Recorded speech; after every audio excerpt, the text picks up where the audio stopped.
വെണ്ടയ്ക്ക നമ്മൾ പല രീതിയിൽ ഉണ്ടാക്കാറുണ്ടല്ലേ. തോരനായിട്ടും മെഴുക്കുവരട്ടിയായിട്ടും ചാറുകറിയായിട്ടൊക്കെ. വല്ലപ്പോഴൊക്കെ ഇതുപോലെ വെണ്ടയ്ക്ക ഒന്ന് ഉണ്ടാക്കി നോക്കണേ. എനിക്ക് ഏറ്റവും ഇഷ്ടം ഈ ഒരു തോരൻ മോരുകറിയുടെ കൂടെ കഴിക്കാനാണ്. നല്ലൊരു കോമ്പിനേഷനാണ് കേട്ടോ. മോര് കാച്ചിയതാണെങ്കിലും നല്ല അടിപൊളിയാണ്. അപ്പോൾ നമുക്ക് നേരെ റെസിപ്പിയിലേക്ക് പോകാം. ആദ്യം തന്നെ നമുക്ക് കുറച്ച് കപ്പലണ്ടി വറുത്തെടുക്കണം. ഒരു പിടി കപ്പലണ്ടി എടുത്തിട്ടുണ്ട് കേട്ടോ. അതൊരു പകുതി വറവായി കഴിയുമ്പോഴേക്കും അതിലേക്ക് ഞാനൊരു 4-5 കശുവണ്ടി കൂടെ ചേർക്കുന്നുണ്ട്. ഇത് രണ്ടും നമുക്ക് വറുത്ത് കോരി മാറ്റാം. ഈ എണ്ണയിലേക്ക് തന്നെ വെണ്ടയ്ക്ക ഇട്ട് വറുത്തെടുക്കുകയാണ്.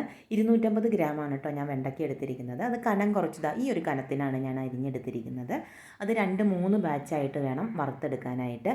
ഭയങ്കരമായിട്ട് അങ്ങ് മുരിച്ച് വറുക്കണ്ട, വെണ്ടയ്ക്ക ഒന്നങ്ങ് വെന്ത് കിട്ടിയാൽ മതി. വെണ്ടയ്ക്ക നമ്മൾ വറുത്ത് കോരി മാറ്റിയിട്ടുണ്ട്. ബാക്കി ഒരു 2 സ്പൂൺ എണ്ണ ചട്ടിയിൽ ബാക്കി വെച്ചാൽ മതി കേട്ടോ. അതിൽ കടുകും ജീരകവും ഒന്ന് പൊട്ടിച്ചെടുക്കണം. കടുകും ജീരകവും പൊട്ടി വരുമ്പോൾ 2 തണ്ട് കറിവേപ്പിലയും ഒരു 3 സ്പൂൺ തേങ്ങ ചിരകിയതും ഒരു 2 ഉണക്കമുളക് ചതച്ചെടുത്തിട്ടുണ്ട്, അതുകൂടെ ചേർക്കാം. ഇനി അതിനകത്ത് ആ തേങ്ങ മൂത്ത് വരുന്നത് വരെ ഒന്ന് മൂപ്പിച്ചെടുക്കണം. ഒരു 2 മിനിറ്റ് നേരം ലോ ഫ്ലെയിമിൽ മൂപ്പിച്ചാൽ മതിയാവും. ഇനി അതിലേക്ക് പൊടികൾ ചേർക്കാം. 1 സ്പൂൺ മുളക് പൊടി, 1/4 സ്പൂൺ വീതം മല്ലിപ്പൊടി, മഞ്ഞൾപ്പൊടി, ഗരം മസാല ഇത്രയും ചേർത്ത് പൊടിയുടെ പച്ചമണം മാറുന്നത് വരെ ഒന്ന് മൂപ്പിച്ച ശേഷം നമ്മൾ വറുത്ത് കോരി മാറ്റി വെച്ചിട്ടില്ലേ, അതെല്ലാം കൂടെ ഇതിലേക്ക് ചേർത്ത് കൊടുക്കാം.